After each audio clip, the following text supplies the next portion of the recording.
Hello, and welcome to This Week in Sociological Perspective. I'm your host, Samuel Realmfield Lucas.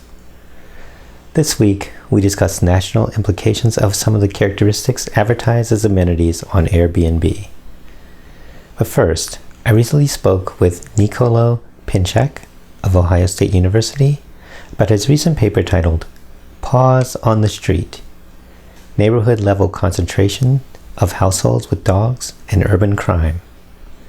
The paper is to be published in Social Forces and is co-authored by Christopher R. Browning, Bethany Boettner, Catherine A. Calder, and Jake Tarrence. Before I get to the interview, if you're watching this on YouTube, I have 3 brief requests and 1 offer to extend. My requests? If you like the show or episode, please like, subscribe, and comment. My offer? If you want to receive no more than 1 email a week with a link to the new TWiSP episode, click the link in the description and then enter your email address. By doing this, you assure you will be notified no more than once a week about new TWiSP episodes. Thanks. Now, on with the show.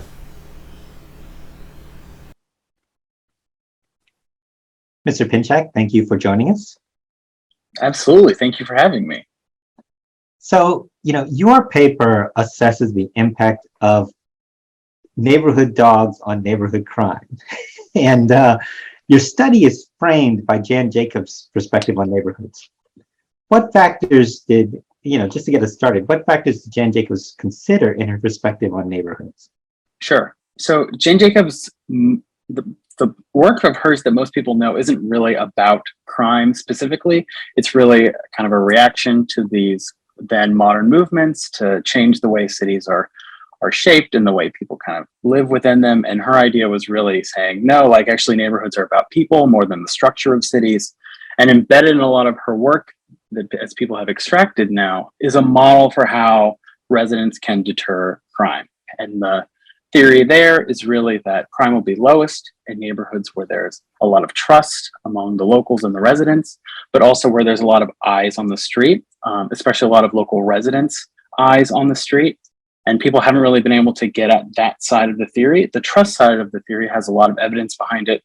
Collective efficacy, for example, well-known predictor of crime, associated with lower crime. Trust is a major part of that. But the eyes on the street part has been harder to get at, because a lot of the available measures that are about traffic in neighborhoods end up picking up on places like shopping malls, which of course have a lot of crime. And so the trick has been to find a measure that's really about residents inhabiting their local space, being outside the home, monitoring their neighborhoods on a routine basis. And we really thought dogs would fit well in this, and just intuitively. But then when I actually went and I looked through Jacob's book and I went through her section on safety and crime, there is actually a lot of mention about how dogs are a key part of this routine monitoring process among the residents. I started to actually read broader literature that refers to Jacobs, but really is more about dogs themselves. And there's a lot of evidence that especially among older people and people who are home a lot, if they have a dog, they're much more likely to be out in their neighborhood, much more likely to know their neighbors. Their neighbors have, common interactions with them. And so the dog measure really comports well with what Jacobs was saying about safety and crime. Well, let's talk a little bit more about this dog measure. Sure. Not necessarily the measure, but first about the dogs. And so if I understand what you're saying is that the dogs, people are out and about. Yeah. Well, in certain neighborhoods that I've lived in or passed through, people are out and about with their dogs, but they've got their earbuds on and they're Sure. not.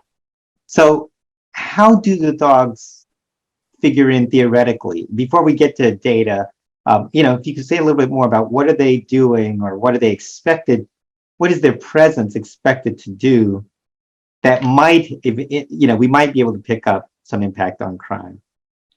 So I really think it's more about the familiarity component of eyes on the street. So, usually dog walkers take, similar routes.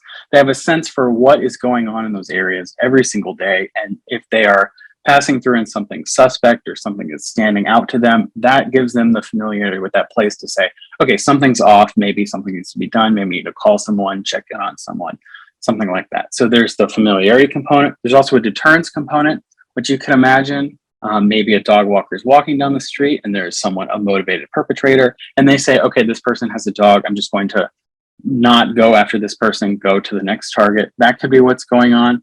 And it could also just be a residual of, the fact that the property crime type findings, people do not, there's really good evidence that motivated perpetrators will pass houses that they even suspect has a dog. And if you're walking through a neighborhood and you're seeing a heck of a lot of these signs, you're probably just not even going to be staying there to begin with. You're going to move on to the next neighborhood. We think what's probably going on is a collection of these things. We can't really get at that in this paper, but a lot of people have been asking about that. And so we might want to look into it in the future. But, I personally, and especially following the Jane Jacobs theory, really think it's about that, the familiarity, knowledge of what is usually going on here, and that familiar to say, okay, something is off, something can or should be done about this. How does, so the hypothesis then is that if there are a lot of dogs on the street, then that's going to, the people who bring the dogs out are just by habit or by repetition, get to see what's expected, and then they can pick out what's not expected. Right. So what did you do to find evidence that neighborhood dog, to engage this question? A survey of dog owners, or what did you do methodologically? Sure. So our measure really comes from a market survey of 40-some thousand residents in Columbus, Ohio, where the entire study was collected. Basically, part of this survey, people were asked if they have a pet, and if they said yes, they were asked what kind of pet. And we were doing a sophisticated aggregation, the proportion of residents per neighborhood that have a dog. I will say, though, beyond the methods, when we started this, we thought, okay, this is plausible when we had the idea. And that's what really motivated us to read the literature on people and their animals. And there is a lot of good evidence from that literature to suggest that, yeah, actually, people definitely go for walks with their dogs. People definitely form a familiarity of local space, a familiarity of who's usually there, who their neighbors are. There's good evidence that even when their dog is absent, they're much more likely to be having social interactions just because the dog has helped them have social interactions in the past. And there's even some experiments that equip people with other types of animals, like a cat, and you don't see the same benefits. So we were actually quite convinced that, okay, there is enough evidence in the literature to suggest that we're not crazy. This is actually a pretty plausible way to get a dimension of the eyes on the street theory. And when we got the data, we said, okay, it's pretty sensible. It's not perfect. It is market survey data. We do a variety of checks in the study to kind of make sure that we're comfortable using it and that it comports with some other components of the survey. So things like average rates of income from the market survey, do those correspond well to what we're seeing with the census derived data? And it was pretty reasonable. So we proceeded. So before we move to off this issue of because I have another question about this trust, sure. but this issue of the cats. So is it that the cats are not being walked? Or is it that maybe you don't know, and this is other literature, so, but I'm wondering because cats, people do have leashes, and put cats on leashes, but it's sure. very rare, certainly a lot rarer than dogs. So if the cat's, inside the house, sleeping on a rug or something, that's not the same thing. So what I'm trying to figure out, is it the behavior that's being driven by the dogs, or is it just dogs are different from cats? Outside of the behavior. Right. I see it as it is about what the dog makes the human do. It is not actually about the dog. And most people know that you are supposed to walk your dog pretty regularly. People do it in the mornings, people late at night. There's some Anderson quotes in there about the street patrol that's formed by people who are walking their dogs in the earliest hours of the morning before they go to work and after dinner. And it's plausible that there are high rates of cat walking or other types of animals that require people to go out. I just haven't found any evidence of it in the literature. So. I don't think there are high rates, but I was trying to make a distinction between what you just said, which is the behavior of humans because they have a dog, right, versus something about dogs versus cats. Right.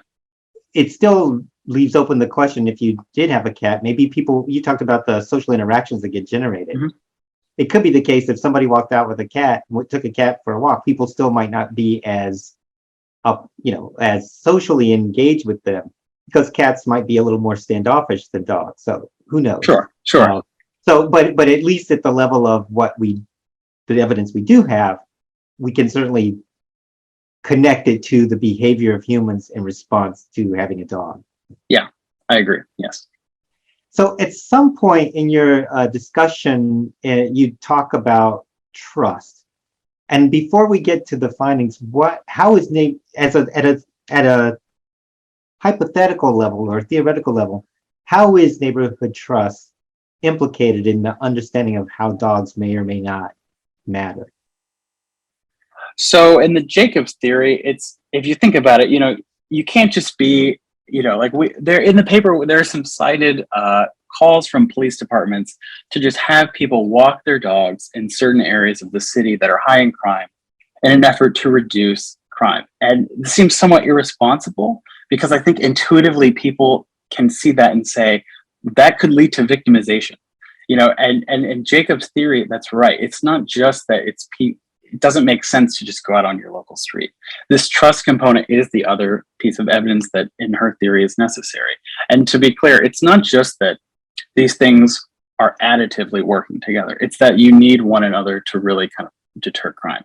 So in our paper, we don't see the dog effect in low trust neighborhoods. We only see it in high trust neighborhoods. And we tend to see a stronger beneficial effect of trust in the high dog neighborhoods. And we think that, that makes sense according to Jacobs. You need to have the familiarity of local place. You need to know who's usually there. You need to have some sense of, okay, if something is wrong, with this house, should I call someone? Do I know them well enough to kind of do that? Is that okay? Or would that be annoying to them?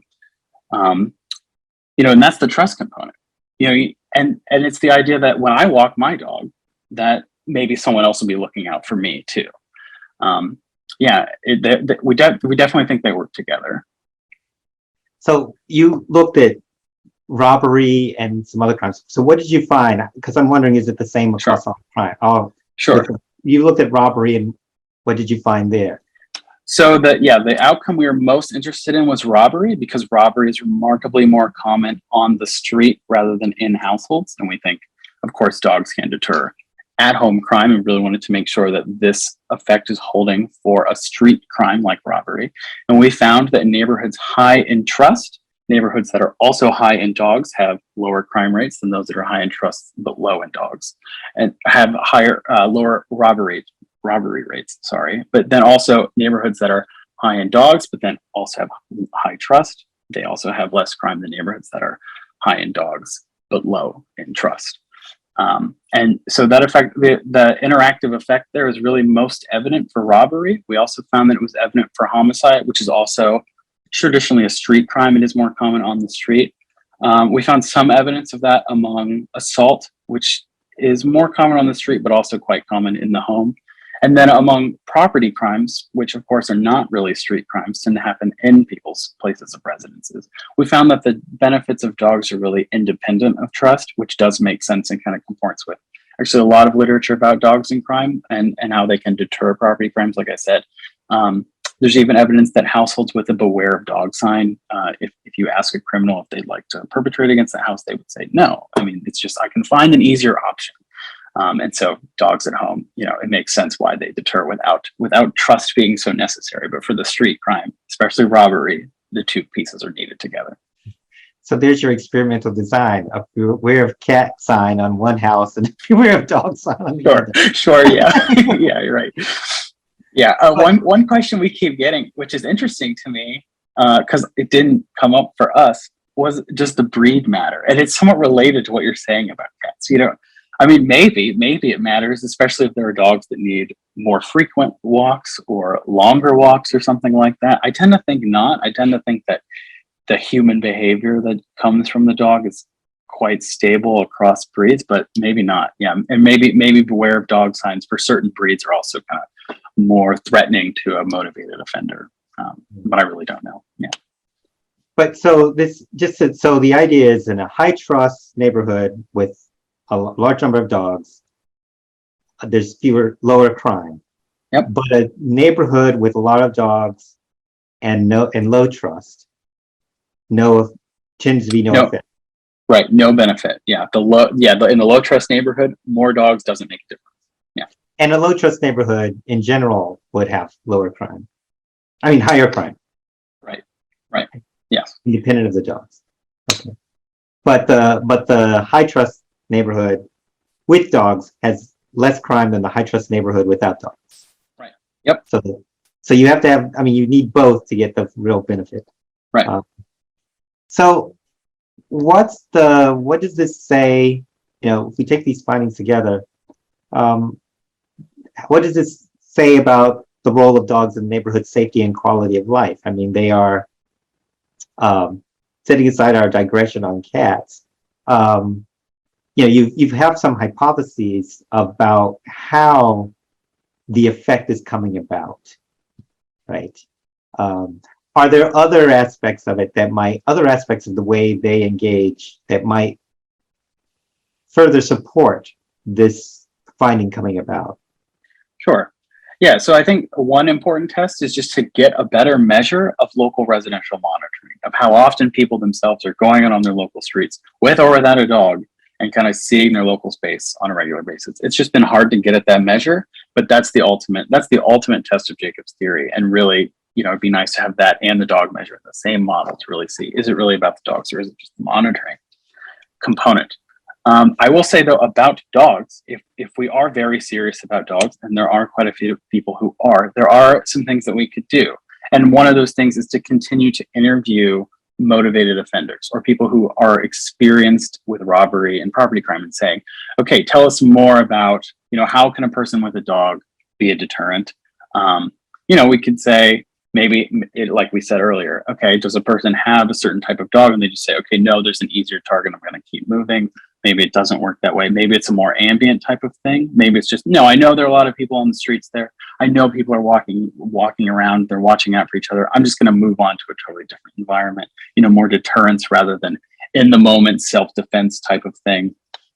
Those are open questions, but I tend to think it is about from the offender's perspective, this is just not an ideal place to offend. There's too many eyes here, and they seem, you know, maybe they're nodding each other. They're showing some sign of familiarity in the place. I'm just going to move on to a different place. But it could be the self-defense thing as well. So one other thing, and that would be dogs. That would be very specific to dogs, yes. Probably. Yeah, right. Because they will aid their human companion to repel them. Even if it's just barking, you know, right. causing noise. Yeah. Which brings attention, which is not. Right. Yes. One thing though is I would imagine that, you know, a lot of dog walking, this is imagining. I'm imagining. I have no data, no reading. But, you know, just thinking about it for a moment, I would imagine that a lot of dog walking occurs in places where there are lots of people, like, you know, big streets. Like if you live near a shopping, like where there's commerce, you know, various stores, people might. So is this, I know your study isn't, I mean, maybe I'm wrong, but I didn't think your study had a measure of how much activity, but is there any research on whether, if we take Jane Jacobs' perspective, heavily trafficked streets are this, you know, that's where we be seeing this effect versus lightly trafficked streets? Yeah, so I would really think that what we found is most apparent, you know, kind of like the benefits of dogs and trust together are probably most apparent in residential spaces, you know, land use types that tend to be exclusively residential, lots of houses, lots of apartments and things like that.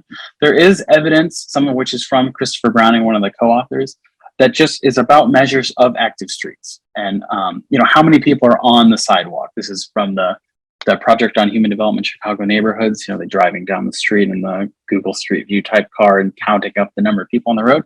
There is a nonlinear association with crime. So crime is the highest in these kind of, really busy streets, but not the most busy. And then actually quite low then as it goes after. So at kind of very high rates of street activity, crime tends to drop off again.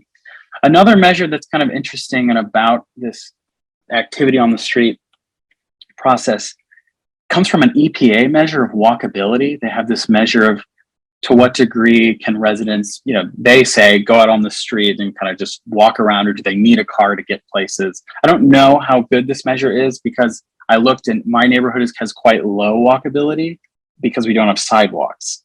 But there actually there's a lot of street intersections, but people are out all the time. And there's good evidence that measure is just straight associated with more crime.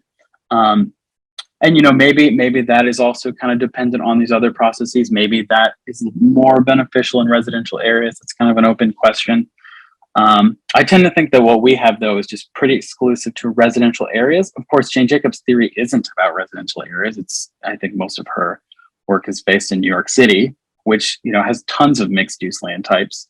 And we could see if our results hold here in Columbus in those types of mixed-use land areas, but I tend to think that a city like Columbus just doesn't have the same type of mixed land use that a city like New York City has. So if we were really serious about it, we need a replication in a city that really has these other things going on.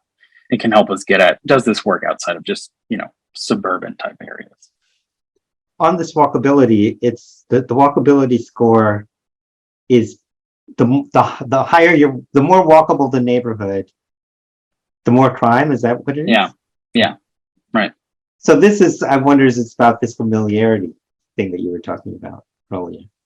Right, exactly. Right, and that's what is cool about the dog measure, and really about the idea that Jacobs is probably talking about familiarity and trust among residents, and not just among anyone on the streets, like at a shopping mall where there's total anonymity, tons of people around. You can't possibly be familiar with anything going on because it's changing so quickly. The people there are changing so quickly, and there is a lot of property crimes at malls, unsurprisingly. So the upshot, I will say just one thing in the paper. We do say there could be a land use component to this that needs to still be tested, and we're very open to that. We just didn't think that it's ideal given paper's already done, and Columbus itself is not a great representation of that process. But it sounds like it more clearly applies to the kinds of neighborhoods you're talking about, setting aside these other neighborhoods. But it does mean something. It does mean that if someone said, we want to lower crime in this area, so let's bring in a bunch of things that are going to attract a lot of people to the area.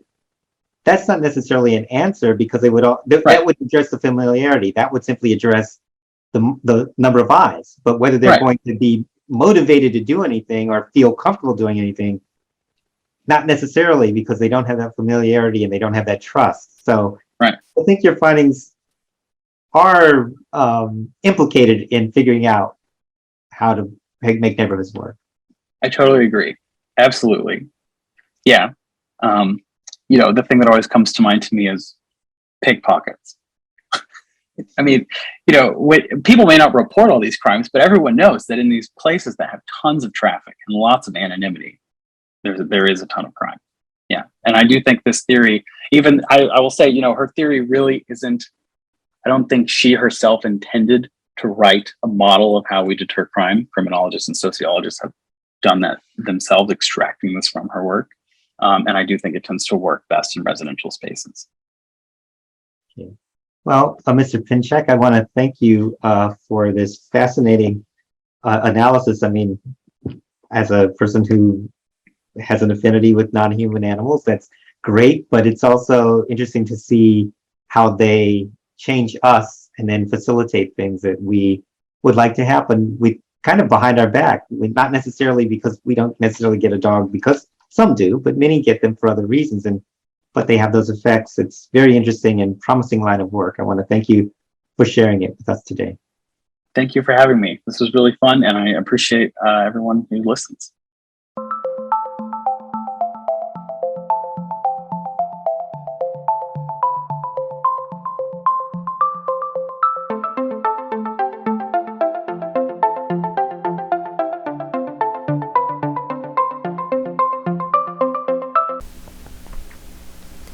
Our final segment concerns characteristics advertised as amenities on Airbnb.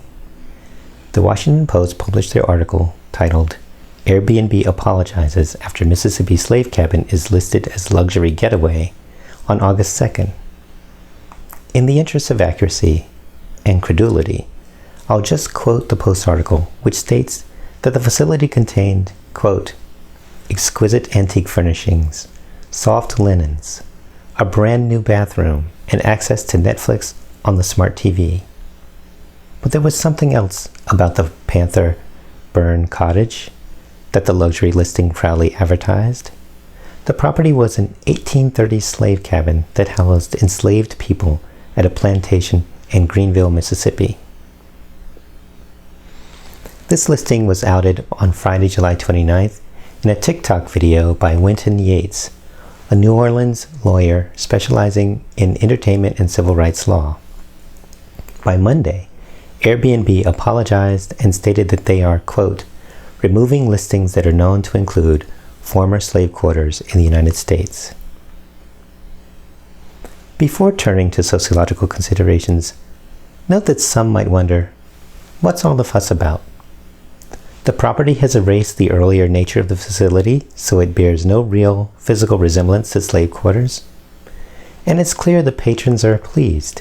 As the Post article noted, in March, one guest wrote, quote, what a delightful place to step into history, Southern hospitality, and stay a night or two. Other reviewers were similarly impressed.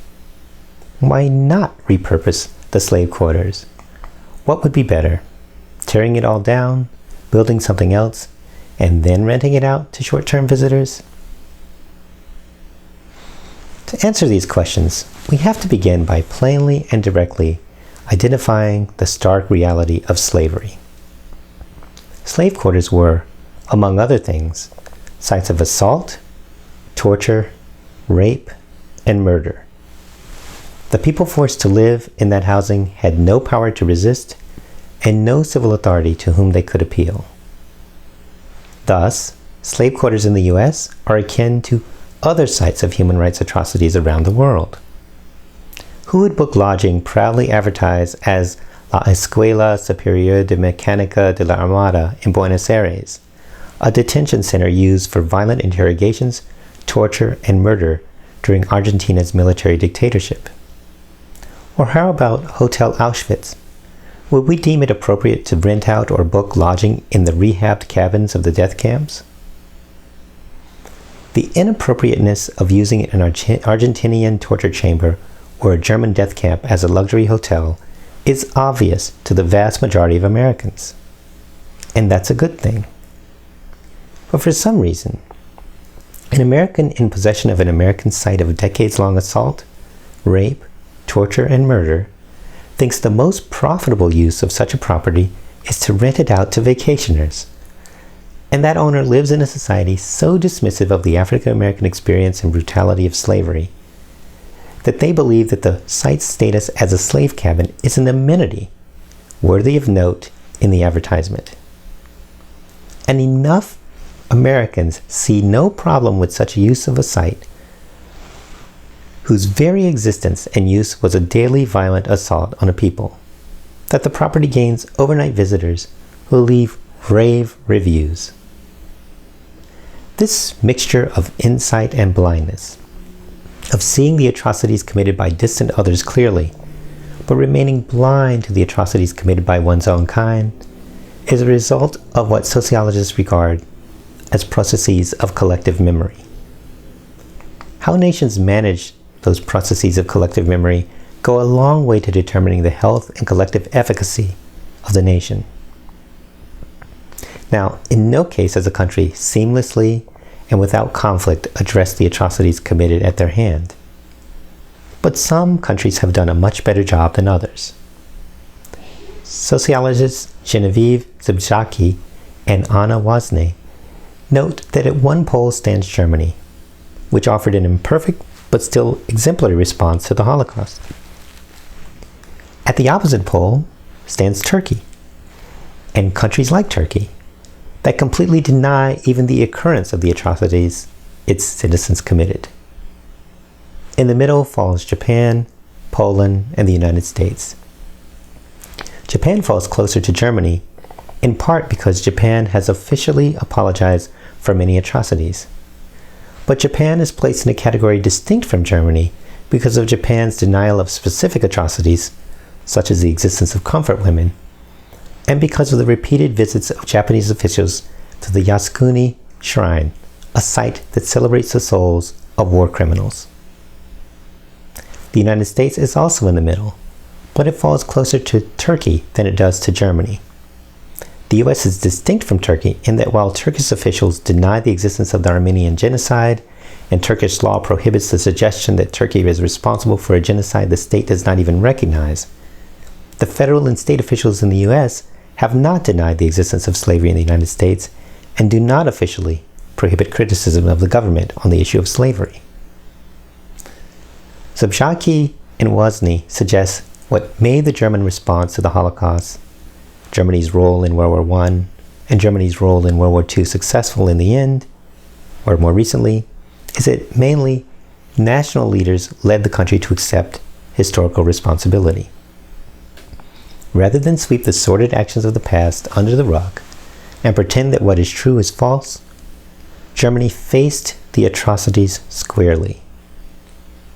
While acknowledging that there is no way to compensate for the atrocities committed, the nation paid notable reparations, an act not only of material power, but even more so, of massive symbolic power. As such, reparations spoke to surviving victims and their relations, current and future citizens of the nation, and to other nations around the world. Reparations were a visible, largely external act, but Germany acted internally too. Notably, politicians and other would-be leaders who denied or minimized the atrocities or celebrated aspects of the Nazi era found their careers over and themselves ostracized. By engaging with integrity, even about committing despicable acts of horror, Germany navigated and eventually more or less repaired a sullied national identity. Certainly, as time has moved forward, there has been a resurgence of Nazi sympathies. But Germans' forthright denunciation of the Nazi past makes such a resurgence more difficult to fully proceed, even as the mere suggestion of a resurgence signals that in the face of crimes against humanity, the work of contrition and repair is never complete. Considering the German response to its atrocities, with respect to the slavery past, the United States has done much the opposite. Clearly, many politicians ride to power based in part on the strength of their opposition to any reflection on the nation's transgressions. This is possible because the country has resisted any sense of historical responsibility.